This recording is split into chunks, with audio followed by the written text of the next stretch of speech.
And she told me through Bill that the Obama administration now has a policy, and this program is a program targeted at at-risk youth, specifically in many cases in the African-American community, who are at-risk young girls. The Obama administration now has regulations that tells them that they can no longer promote marriage to these young girls. They can no longer promote marriage as a way of avoiding poverty and bad choices that they make in their life. They can no longer actually even teach abstinence education. They have to be neutral with respect to how people behave. The problem is neutrality ends in poverty. Neutrality ends in choices that hurt people's lives. This administration is deliberately telling organizations that are there to help young girls make good choices, not to tell them what the good choice is. That is absolutely unconscionable.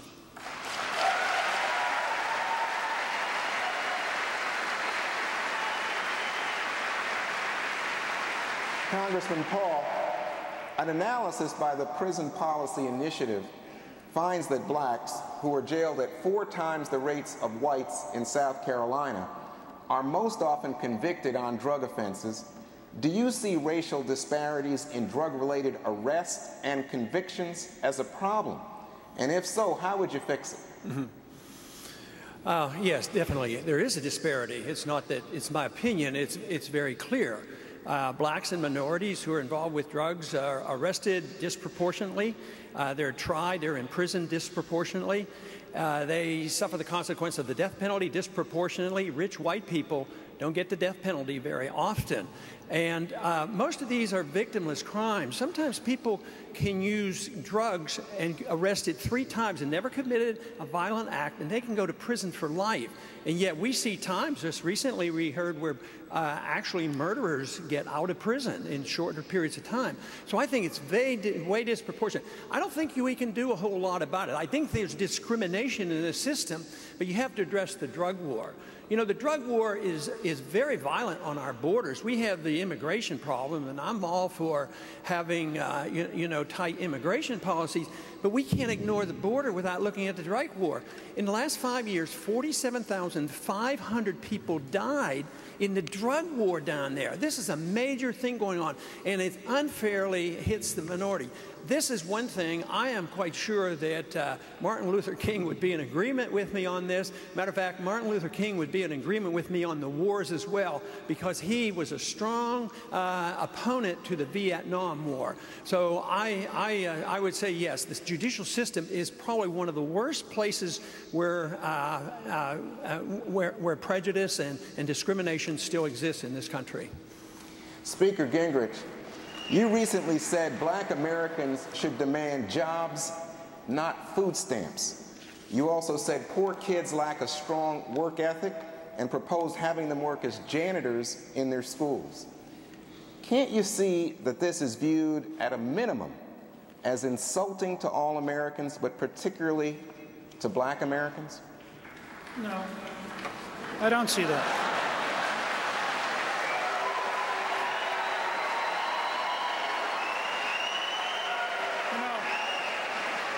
My daughter, Jackie, who's sitting back there, Jackie Cushman, reminded me that her first job was at First Baptist Church in Carrollton, Georgia, doing janitorial work at 13. And she liked earning the money. She liked learning that if you worked, you got paid. She liked being in charge of her own money, and she thought it was a good start. I had a young man in New Hampshire who walked up to me. I've written 2 newsletters now about this topic. I've had over 50 people write me about the jobs they got at 11, 12, 13 years of age. Ran into a young man who started a donut company at 11. He's now 16. He has several restaurants that take his donuts. His father's thrilled that he's 16 because he can now deliver his own donuts. What I tried to say, and I think it's fascinating because Joe Klein reminded me that this started with an article he wrote 20 years ago. New York City pays their janitors an absurd amount of money because of the union. You could take one janitor and hire 30-some kids to work in the school for the price of one janitor, and those 30 kids would be a lot less likely to drop out. They would actually have money in their pocket. They'd learn to show up for work. They could do light janitorial duty. They could work in the cafeteria. They could work in the front office. They could work in the library. They'd be getting money, which is a good thing if you're poor. Only the elites despise earning money. But Governor, Speaker Gingrich, the suggestion that you made was about a lack of work ethic.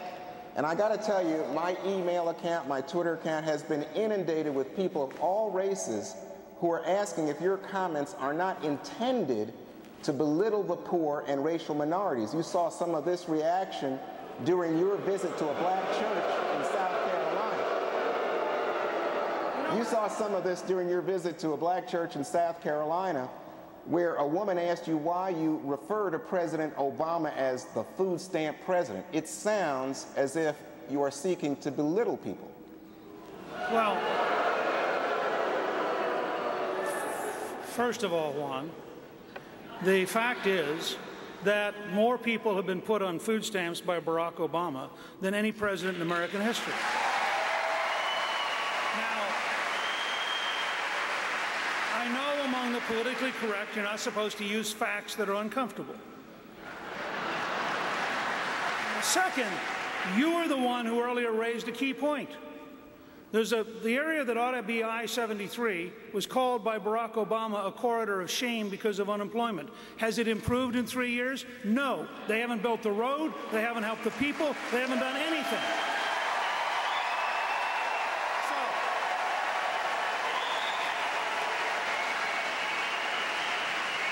Finish your thought, Mr. Speaker. One last thing. Yes, sir. So here's my point.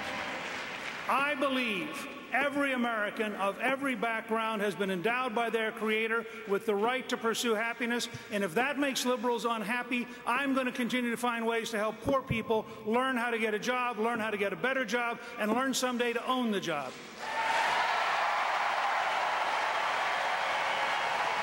Okay. When we come back, they can't hear me, but I'll talk to you. Foreign policy. Tweet me your questions. @BrettBaer. Include #SCDebate after this break.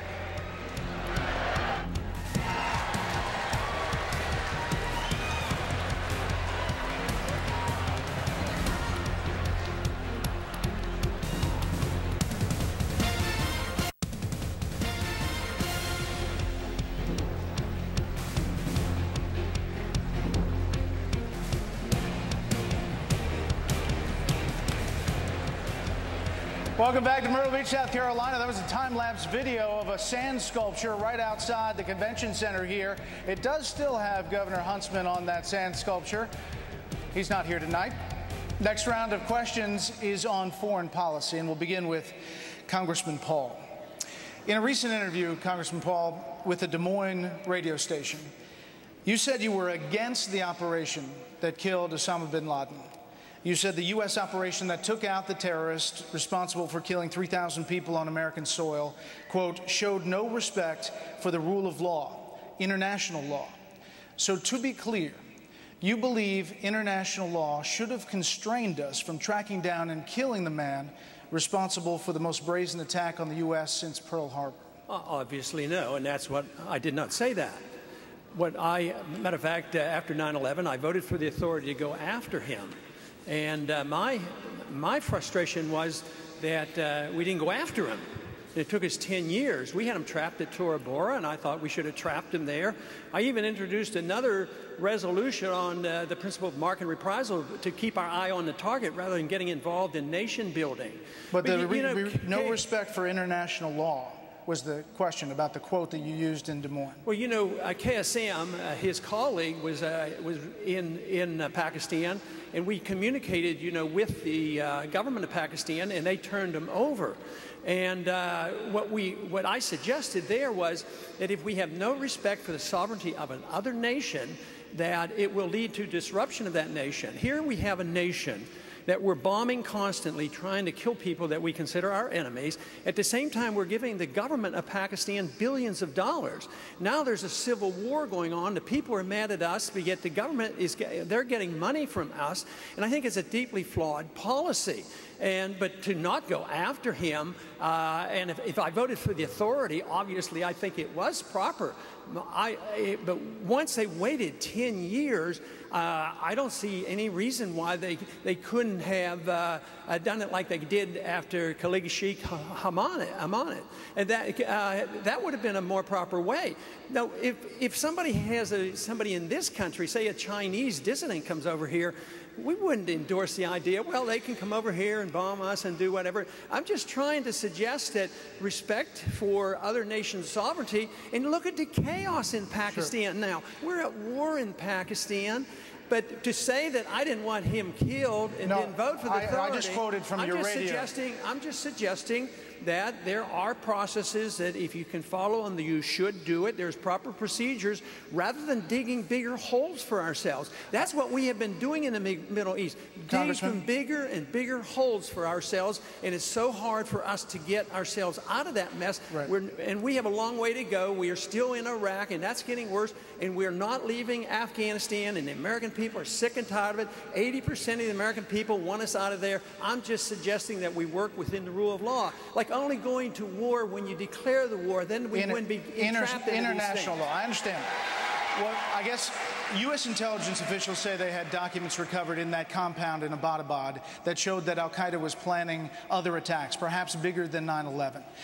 I asked you in our debate in Sioux City on the topic of Iran about this, but on this topic, GOP nominee Ron Paul would be running far to the left of President Obama on the issue of tracking down and killing terrorists who want to attack the U.S.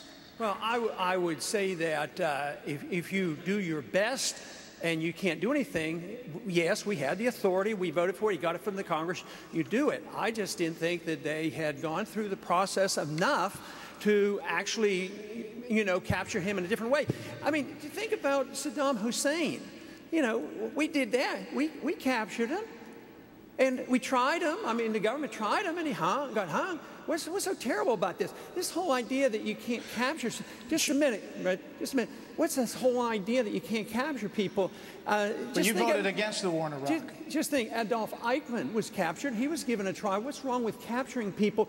Why didn't we try to get some information from him? You know, we're accustomed to asking people questions, but all of a sudden, gone, you know, that's it.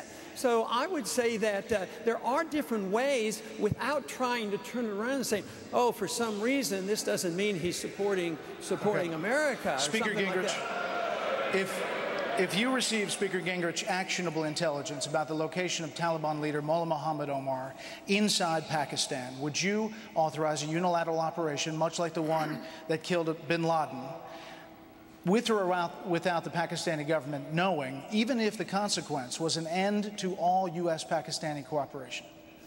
Well, let me go back to set the stage as you did a while ago. Bin Laden plotted deliberately bombing American embassies, bombing the USS Cole, and killing 3,100 Americans, and his only regret was he didn't kill more. Now, he's not a Chinese dissident. You know, the analogy that Congressman Paul used was utterly irrational. A Chinese dissident who comes in here, a Chinese dissident who comes here seeking freedom is not the same as a terrorist who goes to Pakistan seeking asylum. Furthermore, when you give a country $20 billion and you learn that they have been hiding, I mean, nobody believes that bin Laden was sitting in a compound in a military city 1 mile from the National Defense University, and the Pakistanis didn't know it. Now,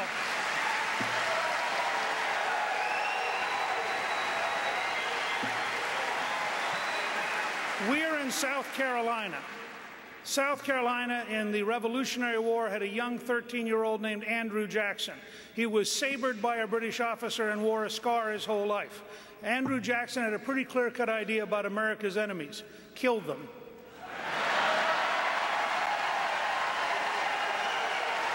Congressman Paul, 30 seconds, please. 30 seconds to respond, since you were mentioned. My point is if another country does to us what we do others, we're not going to like it very much. So I would say that maybe we ought to consider a golden rule in